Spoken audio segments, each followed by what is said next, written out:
Bem, vamos falar sobre Fluminense e Cuiabá ainda, mas vamos falar na verdade sobre a análise individual dos jogadores. Tem muitos pontos interessantes pra gente poder falar, seja de pontos positivos ou negativos. Então, sabe o que eu vou pedir? Pra você se inscrever aqui embaixo. Eu sou Gabriel Amaral, sou jornalista por formação e sou tricolor de coração. Seu like aqui ajuda bastante também. Se você comentar aqui também, as suas notas. Eu sempre valorizo isso. Gabriel, discordei completamente da sua nota sobre fulano. Pô, beleza, o campo de comentários tá aí aberto, cara. Não tem como agradar todo mundo, não. Tô aqui pra dar as minhas notas. Você pode até falar aí que, de repente, você não concorda com as minhas notas. Mas dê as suas também. Quero ouvir a opinião de vocês, beleza? Como já pedi, se inscreve, deixa o like, comenta. Aqui embaixo dá o like, tá também. Comecei a imitar o Galvão Bueno de uma maneira horrível aqui agora. Vamos embora pra gente começar sobre Marcos Felipe.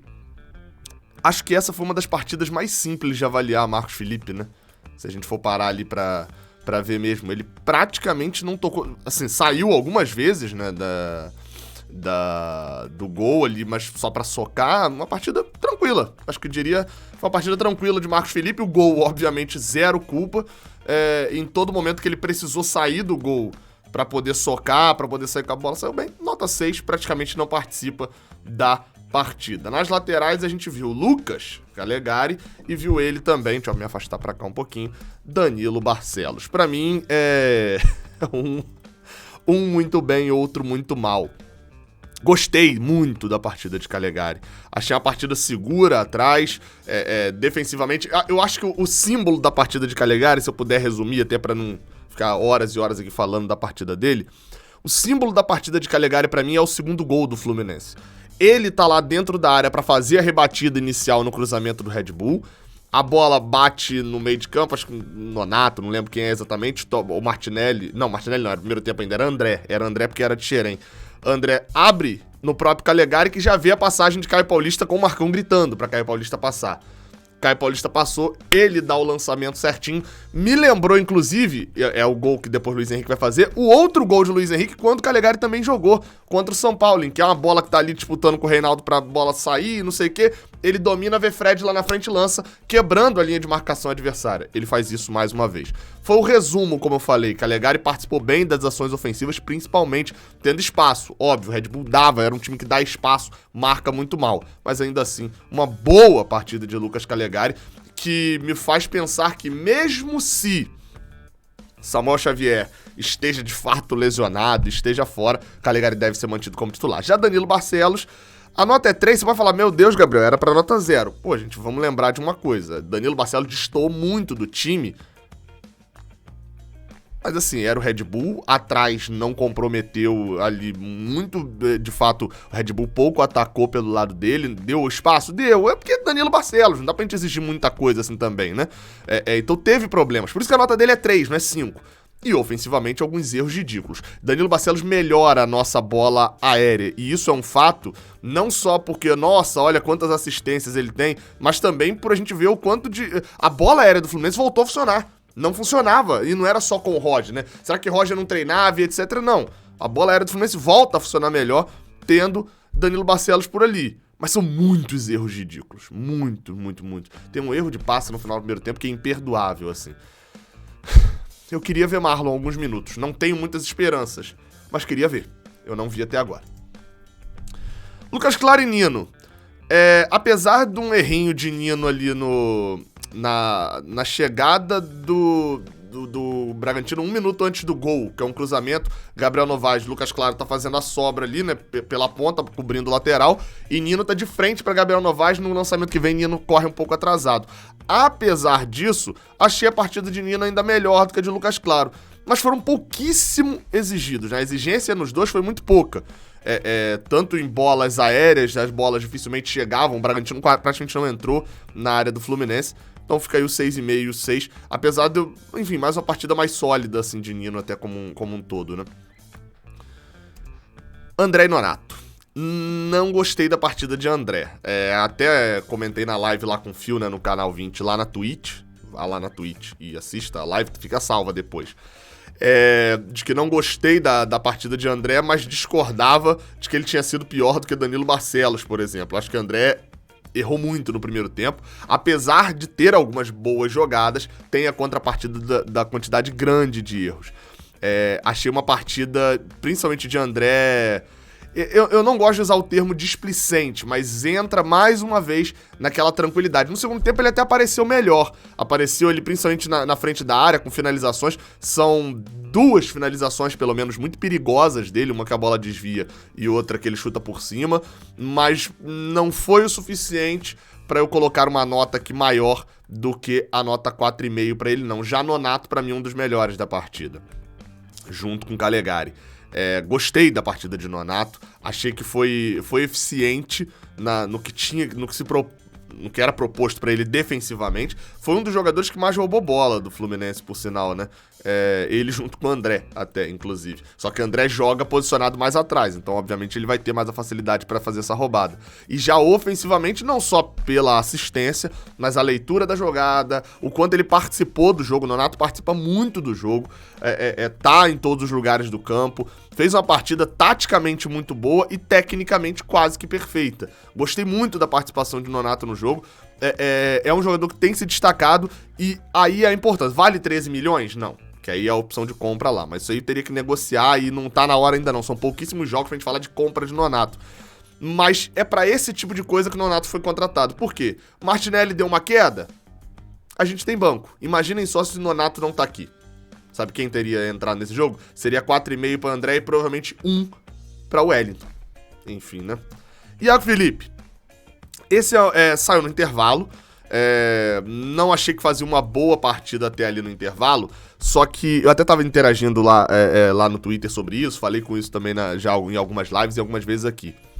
Iago Felipe, se a gente observar a partida dele só na questão técnica, a nota dele provavelmente vai ser mais baixa com ele jogando nessa posição, entre aspas, tá? Jogando de 10, como o Fred diz, camisa 10. Porque ele não é esse cara. Ele é o cara, eu anoto os lances, né?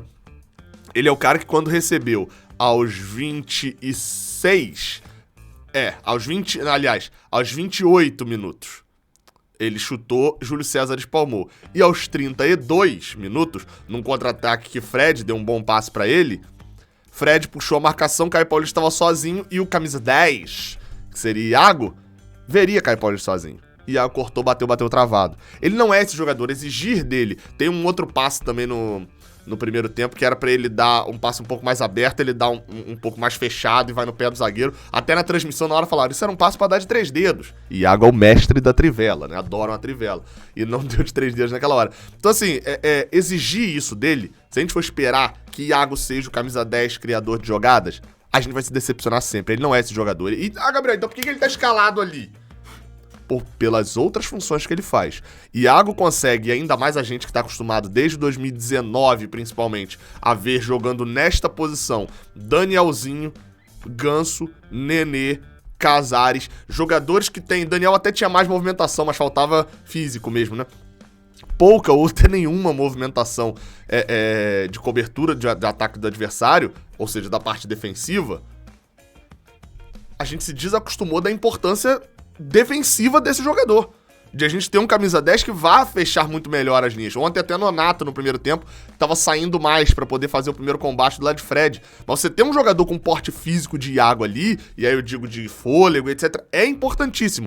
E não só isso até, porque eu falei que tava interagindo lá no Twitter, do ponto de que Iago fazer esse trabalho sujo muito maior, algo que Casares, Ganso, Nenê, etc, não faziam, de marcação, de ocupação de espaços nas laterais, fazem com que os pontas do Fluminense não botem meio palmo de língua pra fora igual botavam antigamente. Às vezes a galera reduz muito o problema como, bota o ponta pra marcar lateral. Meu amigo, deixa eu te falar uma realidade aqui. Se você não acreditar em mim, pode perguntar aí e pesquisar em vários lugares. Ver jogo. Ver jogo é uma boa. Ponta marca lateral. Hoje em dia é assim. Não tá acreditando que ponta marca lateral, não? Ponta marca lateral. Você quer... Então beleza, você não quer acreditar? Então faz o seguinte, usa o link do OneFootball que tá aqui embaixo, na descrição, e assiste a Bundesliga, o campeonato alemão, europeu, futebol europeu e tal, é isso. É de graça lá no aplicativo. Clica aqui e faz o download do OneFootball. Você vai ver, campeonato alemão, o que o ponta tá fazendo? Marcando lateral. Enfim, baixa aí pra você ver. Merchanzinho no meio, né? Se ponta marca lateral, qual que é o problema então que fazia os pontas cansarem tanto? Você não tinha um meio de campo como o Iago. Você é aquela história do cobertor curto. Pra ganhar marcação e ganhar fôlego nos pontas. A gente não vê mais os pontas do Fluminense saindo sempre aos 10, 15 minutos do segundo tempo. Viu o Caio Paulista nesse jogo, mas também o Caio Paulista está voltando de lesão. E crescem. E aí é onde a gente vai. Eu não botei a nota de Iago, botei 5,5, exatamente. Isso daí, porque aí também tem a questão técnica, eu avalio a questão técnica. Não é só, nossa, a importância tática dele, não. Ele errou coisas bobas também. Só no intervalo, tomara que não seja nada. E aí a gente vem pros atacantes do Fluminense. Luiz Henrique, mais uma vez o destaque do jogo. E que partida, né? A partida de Caio Paulista parece mediana, aliás, parece ruim, perto da de Luiz Henrique, mas nem foi. Essa partida de Caio Paulista até foi um pouco melhor do que as últimas que ele vinha jogando, por isso que ele tá aí com a nota 6,5. Já Luiz Henrique, aí a nota 9. E aí, Gabriel, você pode falar, mas ele jogou melhor em tal jogo. Acredito que não. Ele fez a jogada do gol de Fred, por mais que a assistência não seja dele. Fez outras jogadas, a caneta, o contra-ataque que ele puxa, que é a jogada como um todo, o golaço de perna direita, as outras chances que ele tem, ele recebe uma de Fred que ele bate cruzado, enfim. Foi um jogador importantíssimo no jogo. Mas talvez você pode achar que ele teve atuação um dia melhor, mas é a sequência. Os últimos 4 jogos do Campeonato Brasileiro, há 5 jogos atrás, antes do jogo contra a Chapecoense, né, que é o primeiro gol dele, Chapecoense, São Paulo, Cuiabá e Iaguariço. Antes do jogo contra a Chapecoense, Luiz Henrique tinha um total de 0 gols no Brasileirão. E tem 4 agora. Em 4 jogos, 4 gols. Tem sido decisivo. E pra um time que ganha, nesses 4 jogos aí, empatou 1 e ganhou 3 por 1 gol de diferença, meu amigo, fazer um gol por jogo é essencial. Partidaça de Luiz Henrique. Grande partida. E é óbvio, não vai manter esse nível. Luiz Henrique não é artilheiro, tá? Ele não tem esse faro de goleador. Vai abaixar. Então não cobrem número de Luiz Henrique em relação a gols. Mas tem rendido melhor. E a gente volta lá atrás a questão de Iago também. Frederico Chaves Guedes. Esse daí muito criticado. Nossa, Fred. Que horrível. Tem que sair. Marcão é cego de não ver que Fred precisa sair do time. Cara, eu até concordo, eu talvez já falei isso. Se eu fosse treinador, talvez eu tivesse calado Bobadilha pra essa partida contra o Red Bull. Mas Fred foi muito bem. E foi muito bem pelas características do adversário, obviamente. Fred pegou uma zaga muito mais tranquila do que as outras que ele pode pegar. Era um time reserva, joga de uma maneira que agrada. Não à toa, Fred foi bem nos jogos todos os jogos que ele jogou contra o Red Bull. Porém, ele foi bem tecnicamente também. Fred correu muito mais, uma intensidade muito grande no primeiro tempo, e acho que esses 10 dias que ele ficou de fora fizeram bem nesse ponto, né? Lembrando, o Fred nem viajou pra Cuiabá, tava suspenso. Dos últimos 20 dias, eu acho que Fred tinha jogado um jogo só. Acho que a conta era mais ou menos essa. Ele só tinha jogado a partida. Ele ficou fora do jogo contra a Chapecoense poupado. Aí jogou a partida contra o São Paulo.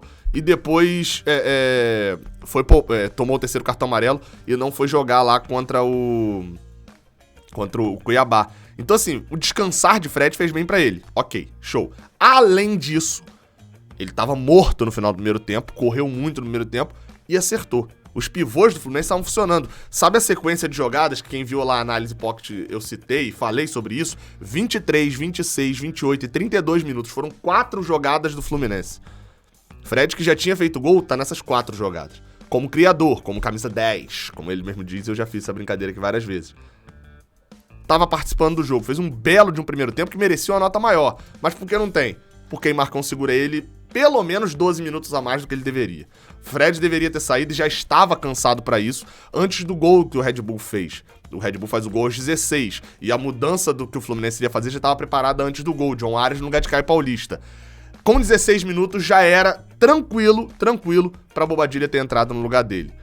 Marcão não quis mexer, segurou ainda mais 12 minutos, que Fred não produziu nada e só era -1 na frente. O time cai quando o Fred sai? Cai, porque caiu quando o Iago saiu, obviamente muda a forma de jogar. Mas é nítido que Fred, além do tempo, começa a ser até um dano pro Fluminense. No tempo certo, é craque. Bem, a gente vem pra agora os que entraram. Martinelli. Vou comentar de forma mais reduzida sobre quem entrou. Achei a entrada ruim de Martinelli, não achei a entrada boa, não. Achei que falhou no gol junto com o André. Acabei nem pontuando isso lá em André. E de resto, teve uma produção ofensiva ali boa, o gol que é anulado nasce de uma boa enfiada de bola dele. Fica com a nota 4,5, como sempre, quem entra no segundo tempo, eu tenho uma tolerância um pouco maior, até pro cara entrar mais verde, etc. Mas, enfim, não gostei da entrada de Martinelli, não. John Arias, e o outro é Bobadilla. Bem, sobre John Arias primeiro, e sobre Bobadilla, na verdade dá pra falar dos dois, né? Bobadilla entra pra segurar a bola lá na frente, joga cerca de 20 minutos. Enfim, não tinha muito o que ele fazia ali como um todo, mas dentro do que se propunha fazer, fez, ainda criou a jogada do gol, que obviamente interfere na nota também. O Raul Bobadilla fica com a nota 6 pra mim. Fez ali dentro do que era possível, também não fez nada além do que era o padrão fazer, não. E John Arias, que entrou pra poder puxar mais contra-ataques, organizar mais jogadas, falhou muito nas conclusões das jogadas, né? Repetindo, a forma como o Fluminense joga a partir da entrada desses dois jogadores, né? John Arias um pouco mais cedo. Obviamente que dificulta também o futebol desses dois, mas John Arias escolheu jogada errada quando tentou chutar e foi travado. Na hora de rolar a bola para André, rolou um pouco atrás, enfim, faltou alguns pontos. É difícil cobrar desses jogadores que entram aos 16 minutos, 15 do segundo tempo, com o Fluminense já ganhando a partida, porque a postura do time de Marcão muda. Mas dava para ter feito um pouco mais de John Arias. Mas enfim, antes John Arias do que outros jogadores entrando por ali, como até o próprio Luca. Não vou dar nota para Gabriel Teixeira por motivos de... Achei que entrou, foi menos exigido do que Raul Bobadilla, então vai ficar sem nota, jogou, apesar de ter jogado ao mesmo tempo. Mas se tivesse que dar nota, seria a nota 6, entrou pelo menos quebrando o estigma que vinha pra trás e aquele gol, obviamente ele fez tudo certo, não teve culpa do impedimento. Já David Braz, esse fica sem nota mesmo. Até a próxima, valeu!